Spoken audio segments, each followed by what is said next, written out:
இன்றைக்கி நம்ம கழனியில் நாற்று நடுற வேலை நடக்குது. நம்ம குறைஞ்ச அளவில் தூயமல்லி அரிசி போட்டு நமக்கு, ஃப்ரெண்ட்ஸ்க்கு அந்த மாதிரி எடுத்துக்கிறோம். இன்றைக்கி அதனால் போகும்போதே சாப்பாடு வாங்கிட்டு போனோம். அதாவது எவ்வளோ பேர் வேலை செய்கிறாங்களோ அவங்களுக்கு சாப்பாடு வாங்கிட்டு போனோம். எனக்கு நல்லா ஞாபகம் இருக்குது. சின்ன வயசுலலாம் பாட்டி இந்த மாதிரி வேலை செய்ய வராங்க அப்படின்னா சாப்பாடு செய்வாங்க. அவங்களுக்கெல்லாம் சாப்பாடு கொடுக்கறதுக்கு.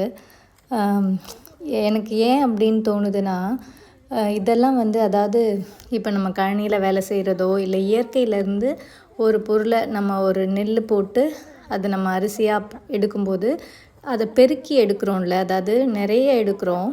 அது இயற்கைக்கு நன்றி சொல்கிற மாதிரி தான் இருக்குது.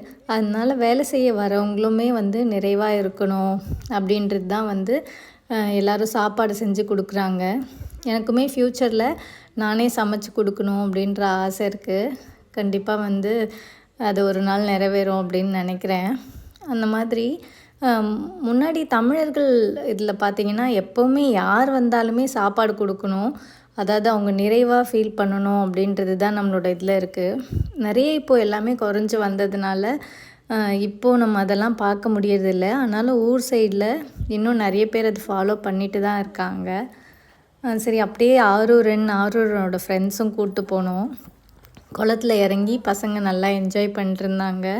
எனக்கு ஏற்கனவே கொஞ்சம் சளி பிடிச்சிருந்ததுனால என்னால் இறங்க முடியல. ஆனால் நான் பார்த்துட்ருந்தேன். ரொம்ப ஹாப்பியாக இருந்துச்சு. பசங்க ரொம்ப என்ஜாய் பண்ணிகிட்ருந்தாங்க. போகும்போது இந்த டெக்கத்தலானில் சும்மா நீந்துறதுக்கு ஒரு 2-3 இது வாங்கி வச்சுருந்தோம். ஆனால் அதை அன்றைக்கி எடுத்துகிட்டு போகவே முடியல, மறந்துட்டோம்.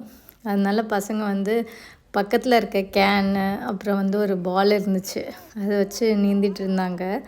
ஓரளவுக்கு ஆரூரன் நீந்துவான். இருந்தாலும் அது நீச்சல் தெரியாதுன்றதுனால பசங்க இப்படியே விளையாடிட்டு இருந்தாங்க. பார்க்கறதுக்கு ரொம்ப நல்லா இருந்துச்சு. அப்படியே போயிட்டு ஃபார்ம் ஒரு மரமாக சுற்றி பார்த்துட்டு செம்பருத்தியெல்லாம் கொஞ்சம் இருந்துச்சு. எனக்கு தேவையானது அந்த செம்பருத்தி, அப்புறம் கொய்யா, அப்புறம் கருவேப்பிலை, இந்த மாதிரி அதெல்லாம் எடுத்துகிட்டு வரும்போதே ஒரு நிறைவாக இருக்கும். எனக்கு இதெல்லாம் ரொம்ப பிடிக்கும். இந்த மாதிரி வாழ்வியல் உங்களுக்கு யாருக்காவது பிடிக்குமா அப்படின்றத கமெண்ட்ஸில் சொல்லுங்கள். நம்ம நிறைய இதை பற்றி பேசலாம்.